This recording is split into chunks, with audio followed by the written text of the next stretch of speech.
Welcome to Sweet Life Beat Life. We hope this video helps. You start by verifying the subtitle file and its encoding. Open the SRT or VTT in a plain text editor so you can inspect raw text. This reveals garbled characters.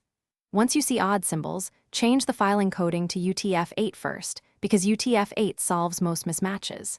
If UTF-8 does not fix it, try Windows 1252 or ISO 8859-1 next. You want a readable text file before moving on. This step prevents the media player from inheriting bad characters. Next, convert the subtitle encoding correctly so the player displays characters properly. Use Notepad++ or Icon for precise control.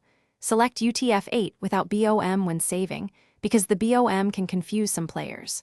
For multiple files, batch convert with Icon using the F and T flags.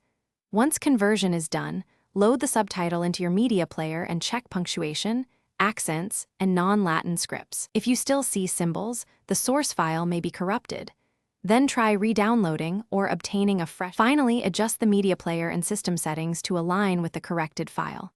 In the player preferences, set subtitle encoding to UTF-8 or auto and make sure the subtitle language is selected. If characters still look wrong, install fonts that support the script, CJK, Cyrillic, or Arabic, because missing glyphs show as boxes or symbols. Once done, test again. If issues persist, re-download the original subtitle or request a fresh export. And as a troubleshooting tip, try another player to isolate the problem. Thanks for watching. Consider subscribing if we helped you.